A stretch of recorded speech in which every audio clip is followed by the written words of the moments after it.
Hi, back here down at Pevensey Bay with the weather lightening up. You see the sun coming out a bit more and the clouds dispersing. Very much a leitmotif of what we hope Verenigma will do for you when you use it, to be able to unburden yourself from the clouds and the heaviness of a condition that seems to be outside your control. Going back to the specifics of how we were undertaking the experimentation to demonstrate the utility of our system. Earlier this year, after we'd got the pilot study with the PTSD sorted out, which also coincided with undertaking changes in the way the app was structured to be able to take into account randomized controlled trials that have been taken place earlier last year, which have been recently published, which allowed, to our satisfaction, that the use of a dyadic effect approach, socio-emotional interchange between, say, myself and you in sharing our sensations about what's going on in the day, actually increases the ability of people to identify their own emotions. So kind of a structured learning process in that, which, whether it accelerates it or not, the process of reduction of alexithymia, we're unsure about. But nonetheless, it seemed a valid thing to be able to integrate with what we've got going on, particularly if you're looking after some member of the family who has the difficulties. And in order to be able to make other aspects work better, the reduction of alexithymia is actually the precursor for reducing the distress relating to the other aspects of stress and depression and anxiety, which they also may well be suffering from. Anyhow, getting back to the study we did earlier this year, we did a rather large study of the ADHD, ASDs, bipolar people, which I mentioned in the previous video. And some people had both. Very few had all three, but that was the kind of the mix.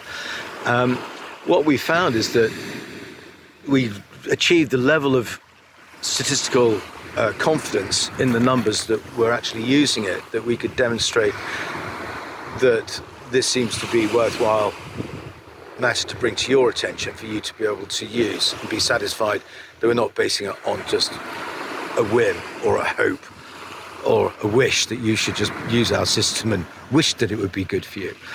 Clearly, what we're not seeking is to say that this is a panacea for all ills.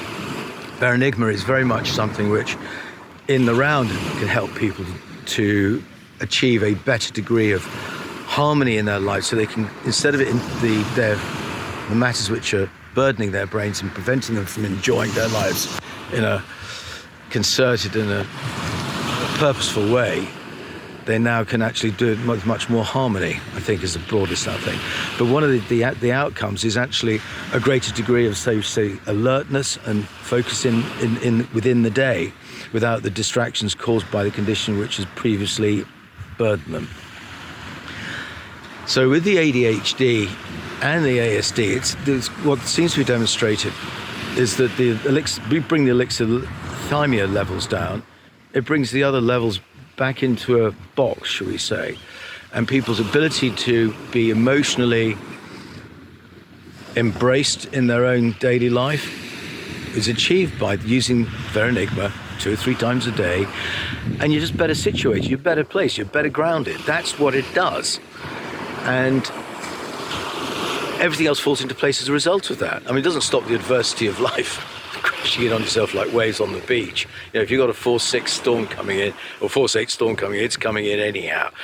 And we did find that certain people didn't get, actually when they were reporting their circumstances from month to month, some people got a bit worse, but you could see some were really falling kind of off a cliff, but it wasn't to do with the app itself.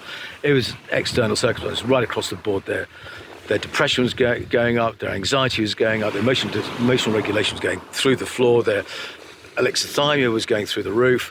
And I remember in one particular circumstance, one of the veterans stopped using it after a month because they just didn't think they needed to, and they still left their details of what their emotional state was, and emotional regulation, and their emotional dysregulation went back up through the roof, which is the kind of the contrary indicator of the validity of the use by people who did continue to use it for their emotional regulation to improve.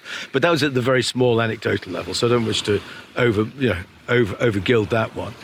But with the largest statistical analysis we undertook earlier this year with over 100 people, I feel we do have that level of confidence to promote and put forward what we're saying now for you to use. I've considered a number of times actually publishing this in some sort of full magazine, the science ones, etc. And we've got people who could help do that, because part of my group I had were well qualified, shall we say, in these matters. At least they got the names after the letters after their names with respect to that. But we've adhered to the orthodox standards of statistical analysis and experimental protocols in order to, we didn't want to fool ourselves, and we didn't want to fool you on these. Consequently, but I thought to get it out there to you lot, to be able to, and for you to leave comments and to get back in contact, I thought was actually a much more easy way of being able to achieve the spread of the information, particularly as it's still evolving and it's very new, and that the only people who've done anything in this aspect as part of a longitudinal study, I studied through time duration. There's a small veteran study that was done in California recently. It was published a few months ago now, which showed these veterans using effect labeling in a slightly different manner with an immersive technology to be able to achieve a better level of emotional regulation and a reduction in PTSD symptoms, and that was achieved satisfactorily. That's a study done led by a woman called Dr. Kennedy, and I'll put in the bottom of this end of this video, you can find out the connection, so you can see what was going on there. But it did say, they said it was an intriguing new approach to with some promise for the reduction of PTSD symptoms. We got there a year and a half ago. Anyhow, at least I'm bragging and blowing my own trumpet here, but at least we're out there and you can try it out for yourself. Then the second one is actually aligned, shall we say, with this, and it was the idea of doing a continuous or a repeated daily exercise in monitoring your own emotional state, shall we say, which is a mixture of effect labeling explicitly as well as cognitive reappraisal. And this was undertaken by I'm trying to remember the people now. A study done of ADHD adolescents. Again, a slightly larger sample, I think, 50 or 60, and it demonstrated a significant reduction in the reduction in the acute symptoms of ADHD, which I thought, well, that's grand, because it's pointing in the same direction that we have already, to a situation we've already achieved using the app. So I feel that we've got evidence that corroborates our approach, both externally, but using also different groups to be able to appeal. But there's a commonality and a common factor here that really shouldn't be overlooked, is that the emotional dysregulation or deficiencies in emotional self-regulation, which is the new buzzword these days, is something which is common to these different behavioural aspects of people's problems that they have. When we seek to, if we can pull that out of the game, then the effectiveness of other aspects of treatment to help me can also come into play better. And I think it's been adduced by other researchers that the bad actor aspect of alexithymia gets in the way of any treatment efficacy. So if we can take away the, or add in the ability to identify your own emotions, that person's better placed to be able to respond to the other things like cognitive behavioral therapy, and maybe other sort of pharmacological aspects as well. Anyhow, I think we can leave it there for the moment, and look forward to catching up with you soon when I'm going to talk through the Excel spreadsheet, so you can, if you want to, you can go line by line through it and see what correlations that we've mathematically adduced.